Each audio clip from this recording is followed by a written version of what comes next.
this fight happens, it probably will be an exhibition, but it'll be one of the most watched exhibitions in history. That's for sure. And congratulations to mixed martial arts. They're finally going to be fighting in Manhattan. You know what I'm talking Manhattan? Madison Square Gardens, home of UFC 200 between John Jones and Daniel Cormier. That's going to be pretty nice. I think, was it Misa Tate, I think, supposed to be on that card.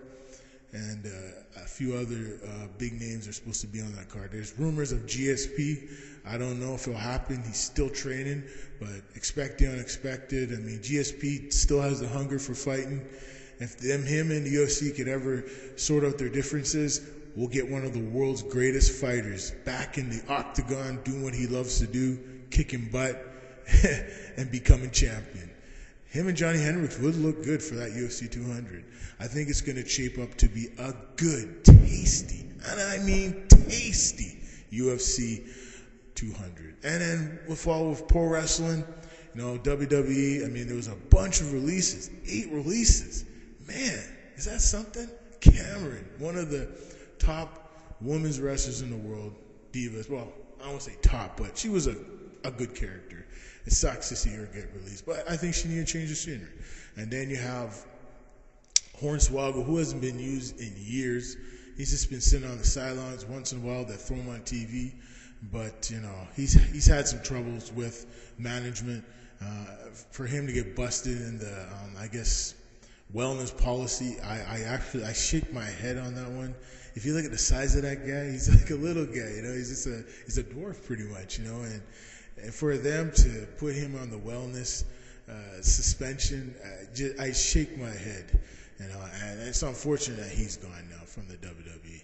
You know, he was one of the fan favorites. He's one of my favorites. I love seeing Hornswoggle come on TV. It was always fun, you know, if you kids and stuff, they love watching that little guy run around and cause trouble for the big guys.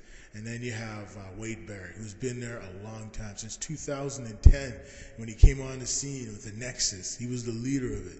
You know, Wade Barrett is a guy that they haven't really used right. You know, they haven't pushed him the way I felt the WWE should have pushed Wade Barrett. I think Wade Barrett comes to TNA, he'll become the guy, you know, just like when they had Magnus. He'll be like the new Magnus, you know.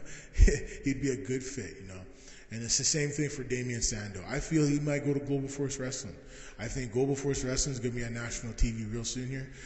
There's talk of Fox that they're going to do something like a reality TV show, like American Idol, Wrestling Idol, some type of deal, you know, with Jeff Jarrett, I guess Karen. I think his dad was supposed to do something like that with another network, maybe VH1 or something. It's going to be something like that, where they're trying to get a wrestling contract to become a professional wrestler for their company. So you might see Global Force Wrestling join Fox Sports 1 or Fox Sports 2. I don't know how they'll do it, but I think they'll start out as a reality TV show, and then we'll go from there. And then there's been talk of Ring of Honor, their ownership group, buying TNA. There's been talk of Sinclair are interested. As soon as they take over the tennis channel, they're going to probably turn the tennis channel into a thing called the American Sports Network. So when they acquire TNA, they'll have that library, and they'll have all the content they can use to put more and more stuff on television that all you fans want to see. TNA and Ring of Honor unite. Just think of all the money they'll have. They'll be able to do cross promotion, you know, maybe add an MMA organization to them. I mean, that would be pretty tasty in my book. Bellator is pretty good. They've been adding lots of stars. Ben Smooth Henderson had a pretty good fight. Bellator kickboxing looked pretty good. I watched some of it. You know what? Bellator, it's coming along, man, slowly. It's not coming out fast, but they're putting on some really interesting fights. And by the end of this year, we're going to see some of the biggest fights in the world in Bellator MMA. We did see one with Ken Shamrock and Hoist Gracie. That was actually a pretty good fight. Kimbo Slice won against Data 5000. Was kind of a joke, but you know, hopefully Kimbo Slice does some pro wrestling. I think TNA would be a good addition to his resume. I mean, he's one of the world's most interesting characters. Same thing with Ken Shamrock.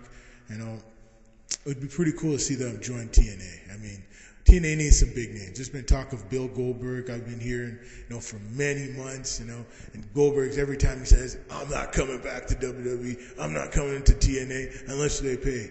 Don't be surprised to see him in either the WWE or TNA over the next couple months. Don't be surprised to see Sting, the former WWE Hall of Famer, end up in TNA. The rumors are real. The Main Event Mafia might be coming back to TNA. Don't rule out Kurt Angle. I heard he's joined some independent promotion out in Scotland. I just took a look at some information, but I wouldn't be surprised in the next few months we hear the Main Event Mafia reunite in TNA. Booker T's another member of the Main Event Mafia. I wouldn't be surprised if he joins TNA at some point in the future. I think his deal with WWE could be up soon, I don't know, but it doesn't matter. If they could bring him in for a couple shows, it would be cool. I've been hearing rumors of Brock Lesnar, highly unlikely, but hey, if Brock Lesnar showed up in TNA, that would be great. That would get the ratings up. And there's been talk that they want to maybe leave Pop TV. There's another network I think is interested in them. And they've always been interested in TNA, and it's been Spike TV. You know, it's pretty amazing. Everyone says Spike TV's not interested in TNA. They've always been interested in TNA. But if ROH buys them, there's a good chance they might be on their network. And we'll see. It's still up for negotiations. I still think TNA will end back up on Spike, and that's where they should have been in the first place. They don't need to ever go back to, Destination America. I think they didn't do too bad in Destination America. It was actually a pretty good network for pro wrestling. I mean, them and Ring of Honor was actually pretty good there. I mean, you think about these two promotions. They haven't done too good this year without Destination America. They actually did pretty good on that work. They were both there. They had one preempt the other. It was actually pretty good. If they could have done like a co-promotion where they want to invade another company's product, like they did with WCW and WWE back in the day, it would actually be pretty cool, like an invasion angle. I could see that in the future, folks. You never know. Thanks for watching, folks. This is Mark Spencer for This Week in Sports for May the 10th, 2016. Peace, folks, and you are the real heroes. Peace.